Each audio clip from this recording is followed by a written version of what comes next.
Joining us now is the Federalist senior editor, Mollie Hemingway. And Mollie, of course, last night was a big night. What is your reaction?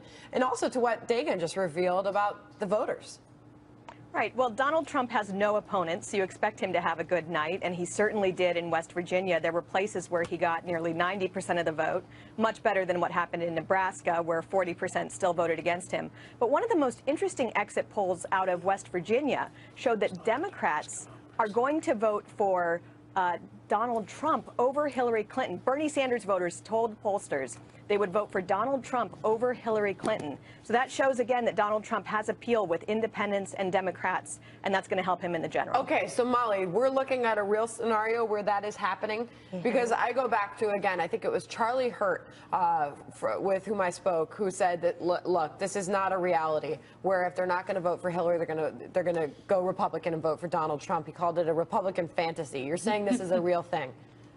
I think it is a real thing, and I think it actually is related to what we just heard about Republican voters. People are angry at the government, and we have spent so much time focusing on that aspect in the Republican primary. It's also true in the Democratic primary. I mean, Hillary Clinton should have this totally wrapped up, and yet she struggled last week. She lost Indiana. Okay. She lost West Virginia, a state she won 8 years ago, and she's got tough races ahead in Kentucky and Oregon. This is a bipartisan issue that is really shaking up the way this, all right, this and race Donald is going. Trump still doesn't have the Republican Party wrapped up, so to speak. I mean, he's waiting for the party to unite behind him. He says he can win anyway, even if they don't. But he's meeting with House Speaker Paul Ryan tomorrow. What do you expect out of that?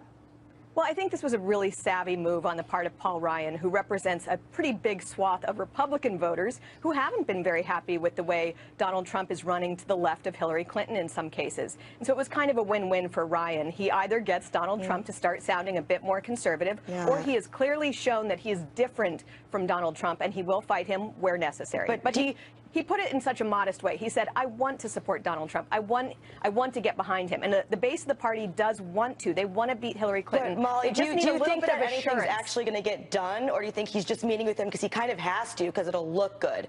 I mean, do you think that they're actually going to find any common ground, and on what? Yeah, I hope they will, and I certainly think they could. They do share enough policy ideas, or they could share enough policy ideas. Donald Trump has said that he's going to wait on policy until after he's elected. That's probably not going to be enough to get actual Republicans who are the sort of passion of the party, the excitement of the party, on board with him. And I think he does need that, even though currently he's reaching out to Bernie Sanders voters in a way that might make it hard for him to still reach out to conservatives. All right, Mollie, and let's talk about potential vice president, the running mate for Donald Trump. Who do you think it might be? He has, by the way, and we want to listen to this first, he says that he's narrowed it down to a few people. He's not naming names, but here's what he says. I want to get your response. You say, the Associated Press is reporting, Trump has narrowed potential VPs to 5, all experienced politicians, not ruling out Chris Christie. Is that an accurate report?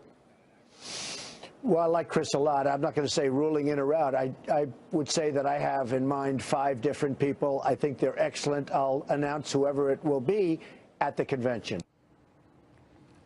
Mollie, who do you think it might be? You know, I think he should really shake things up. I think he has opportunity here to do things very different from the way. Who would be shaking it up? Who would that choice be? This is my crazy idea, but I thought Mike Rowe would be an awesome guy, the one who's always talking about the importance of vocational education. He's sort of like Trump in that he's an entertainer, a reality television star. Wait, the dirty jobs guy? Yeah. Really? Really? I think that I think that Donald. Mollie, come on. That's a lot. I mean, I love Mike Rowe, and I'll watch him like, you know, sweep a floor, but the American voter would not, I don't think, be so quick to digest 2 people who come from the entertainment industry. If you think back to how Bill Clinton did it when he was running, he just doubled down on who he was. People said that he couldn't win. He went with another Southern, you know, moderate Democrat when he picked Al Gore. He didn't try and do that thing that people do where they pick someone very different from him, and it worked out well for Bill Clinton in 1992. So then he'd pick Chris Christie.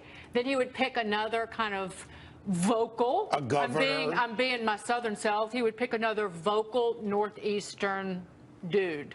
Yeah, or he could pick someone like Newt Gingrich, who would actually reassure conservatives that actual conservative policies would be put forth. I mean, he has a lot of options. He could also pick no one, which is another sort of outside the box way of looking at it, where different, you know, you could let the convention pick someone and you could have them run sort of Well, we separately. can honestly say that's the first time we've heard that. Yeah, Mollie. I think So thank Mike you. Rowe might be watching and wondering what's going on right now.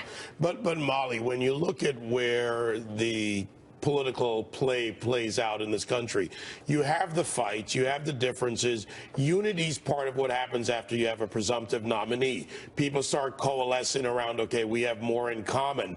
That's natural. There will always be those that'll fall on their sword, but I'm back to how the process works. For the American people, if you want gridlock in Hillary Clinton, go ahead and support some other party, be an Eric Erickson and go third party, or suggest that. Those are all failed strategies. Well, I think you're going to see people coalesce around Trump. He is the only option right now for opposing Hillary Clinton. But you're probably not going to see that passion and excitement that you want to have in your base. And actually, that is there has been that passion. reason. He's won the evangelicals in the South. He won the most Catholic county in North Carolina. He's delivered on that. The electorate's changed, and political gravity, frankly, it's a little bit upside down. Everything is very different, but when you're talking about people who can actually do those on-the-street conversations, admitting to people that they're going to vote for Trump, you want him to give you a little bit more reason that you can publicly state that you are willing to support him and get those advocates and people who are going to reach out to a more moderate voter. All right, Mollie Hemingway, great to have you. Some fresh perspective. Mike Rowe for VP for Donald Trump. Nobody. Or nobody. But we do appreciate you bringing your thoughts and your perspective. Good to have you. Coming up, he's got the need for speed. There he is, David Beckham, coming in at number 10 in the list of athletes who actually shaped the auto industry. We'll reveal the rest of the influential list just ahead.